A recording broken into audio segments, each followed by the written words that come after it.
границ полету человеческой мысли. Нет предела мастерству человеческих рук.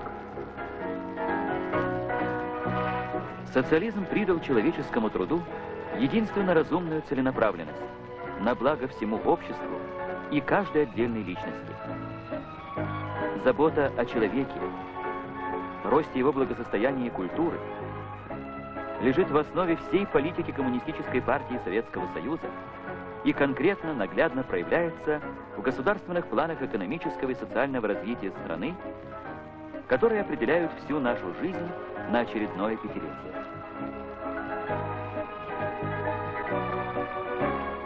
О важных целевых программах нынешней советской пятилетки, о людях, кто делом своим претворяет планы партии в жизнь, наш рассказ.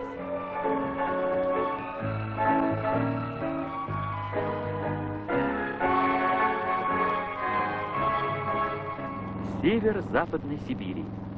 Необозримый и суровый край, где зимой свирепствуют жестокие морозы, а летом земля раскисает бесчисленными болотами. Но в недрах именно этой земли скрыты запасы нефти и газа. Темпы промышленного освоения месторождений Западной Сибири не знают аналогов в мировой истории. Всего за одно десятилетие некогда глухой таежный край превратился в главную топливную базу страны. Центральной стройкой нынешней пятилетки объявлена прокладка 6 газопроводов из Сибири. 5 из них идут в центр нашей страны, 6-й предназначен для обеспечения взаимовыгодных экономических контрактов Советского Союза с некоторыми странами Западной Европы. Нам поставляют трубы и оборудование, мы расплачиваемся газом. Срок строительства 5 лет. Таких темпов работ в неимоверно сложных условиях Севера мировая практика не знает. Только социализм имеет возможность сосредоточить на выполнении целевой программы столь мощные ресурсы и средства. И как бы ни пыталась администрация Соединенных Штатов Америки с помощью политического давления на своих европейских союзников сорвать поставку оборудования для Советского Союза, наши планы выполняются успешно. Познакомьтесь хотя бы с одной бригадой, той, что работает на Уренгойском месторождении. Бригадир, буровой мастер Алексей Глинянов, родился и вырос на Волге. А его товарищи приехали сюда из Туркменистана и Краснодарского края, с Украины и Кавказа, из Башкирии и Татарии, словом, со всех концов Советского Союза. Они собрались здесь, чтобы добыть тепло из этих мерзлых недр.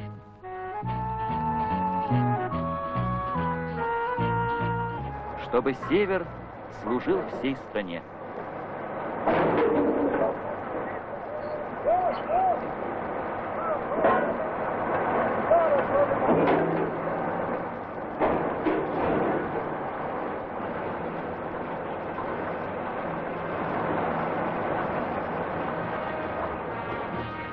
Только один Уренгой, где бурят скважины эти ребята, настолько богат, что к концу пятилетки в 1985 году обеспечит дополнительным топливом население и промышленность городов, в которых живет 40 миллионов человек.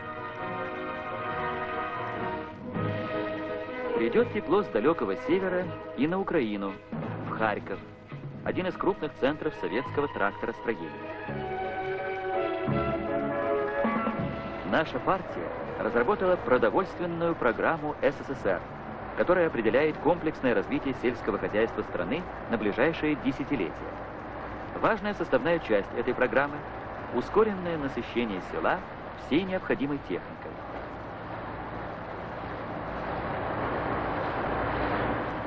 Сегодня каждая 6-я машина на полях страны носит знаменитую марку Харьковского тракторного завода. Это один из первенцев советской социалистической индустрии. Уже полвека в его цехах собираются столь нужные для сельского хозяйства машины.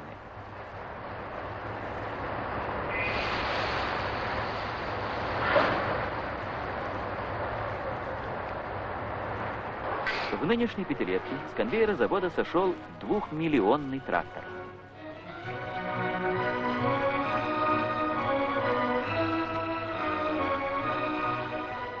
Не правда ли можно понять гордость его создателей, рабочих, инженеров, конструкторов, убеленных сединами ветеранов, собравших за долгие годы работы немало различных модификаций тракторов,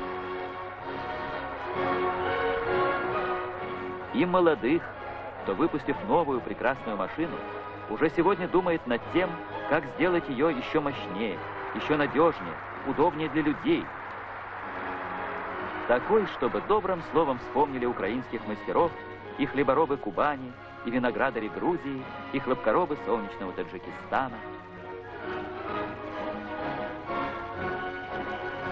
Продовольственная программа. О ней мысли и Абдугафура Саматова, председателя таджикского колхоза имени Ленина, дважды Героя социалистического труда, депутата Верховного Совета СССР.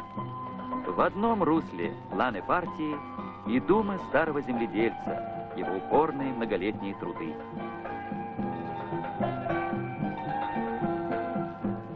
Теперь только старики могут вспомнить, что на месте этих бескрайних плантаций хлопчатника простиралась голая, выжженная солнцем пустыня. Страшное имя дали ей люди — голодная степь.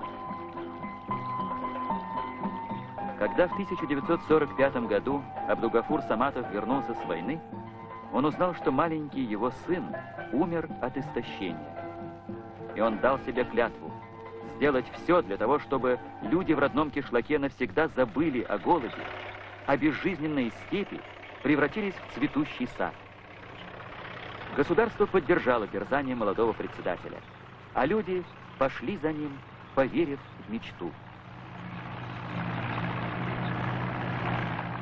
Философия Саматова проста. Если каждый честно внесет свой вклад в общее дело, то каждый от этого и выиграет. Мысль действительно простая, но если вдуматься, она-то и лежит в основе всей стратегии нашей партии. И когда Саматов вместе с другими делегатами 26-го съезда КПСС голосовал за эту стратегию, перед его глазами стоял родной колхоз. Думал он о том, что многоотраслевое хозяйство теперь ежегодно приносит устойчивые и богатые доходы. Все 26 тысяч его односельчан живут в построенных колхозом добротных домах, и в каждом доме полный достаток. Год от года хорошеет и благоустраивается колхозный поселок.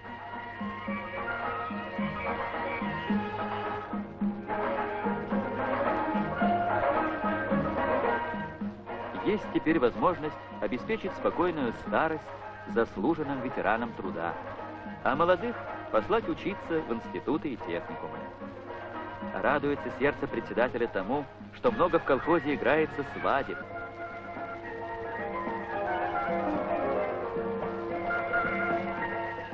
И много, до 900 в год, рождается ребятишек.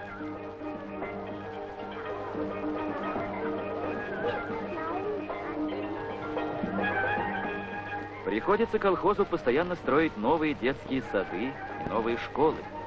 Но разве не радостны эти заботы?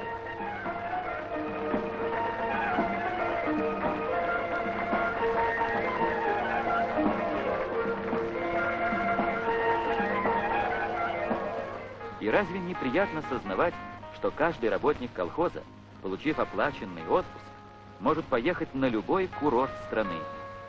А хочешь, лечись рядом с домом, в прекрасной грязи лечебницы, которую построил колхоз.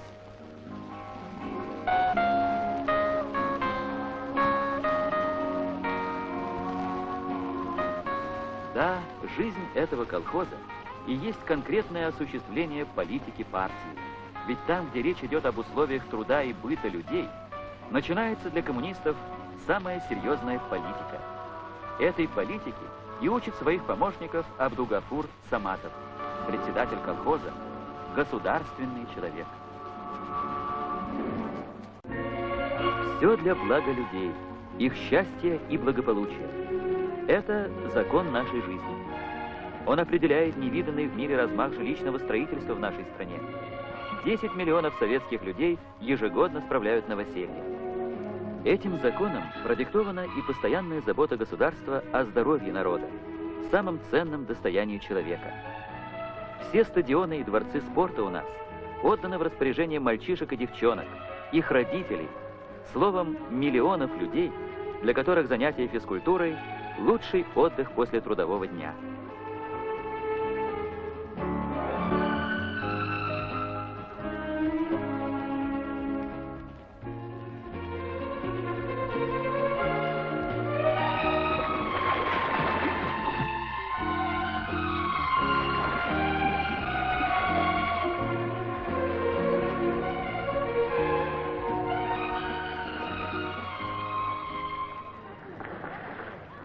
Самые известные мастера учат ребят в спортивных клубах.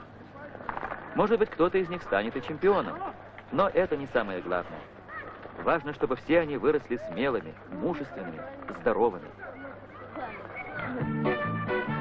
Огромной популярностью в нашей стране пользуются традиционные спортивные праздники. День пловца, День лыжника. На старты выходят целыми семьями.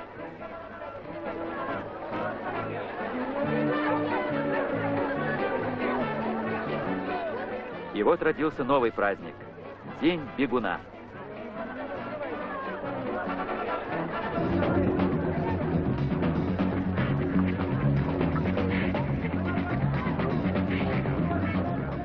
От 7 до 70 – таков девиз этого пробега по улицам столицы.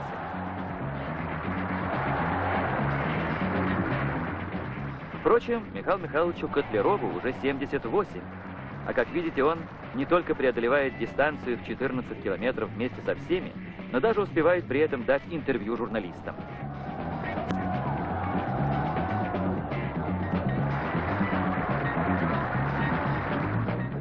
Только в Москве в массовых осенних кроссах приняло участие около 1 миллиона человек.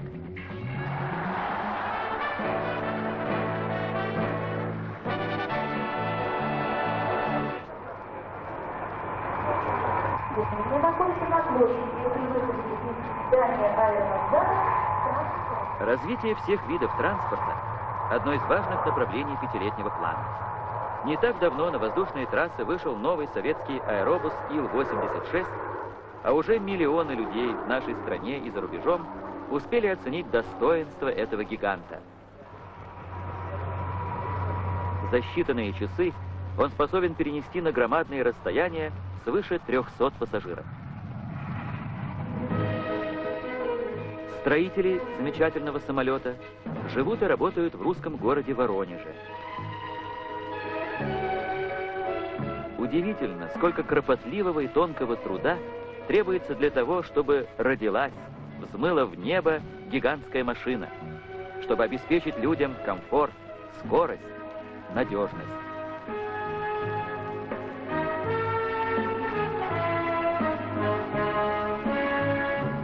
Надежность. Пожалуй, это слово чаще всего приходит на ум, когда следишь за работой самолетостроителей.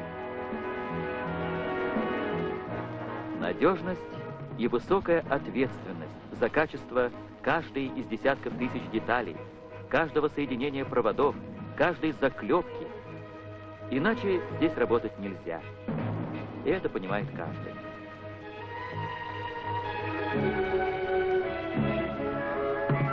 Владимир Бударин, мастер высшей квалификации. 30 лет на заводе. Его брат Алексей, сборщик-клепальщик. Рабочий стаж 26 лет. И уже многие годы ему доверено самому, без дополнительного контроля, определять качество своей работы. Впрочем, оно всегда наивысшее, как и у третьего их брата Александра, и у четвертого Петра. Простые рабочие люди, каких в нашей стране миллионы, славные своим делом, открытой и честной жизнью. А таким у нас и честь всенародная.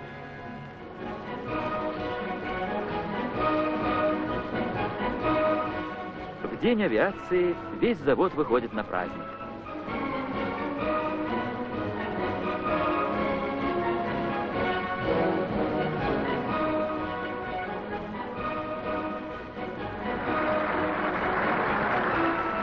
Сегодня чествуют династию Будариных. Если сложить рабочий стаж членов этой семьи, то получится, что они проработали на заводе свыше 200 лет. Здесь работал отец, работала мать, работают жены братьев Будариных. Сюда, на завод, готовятся прийти дети. Мы живем для того, чтобы дети наши, переняв наше мастерство, знали и умели больше, чем знаем и умеем мы. Чтобы цвела наша земля, прекрасней становилась Родина. И в этом великий смысл жизни.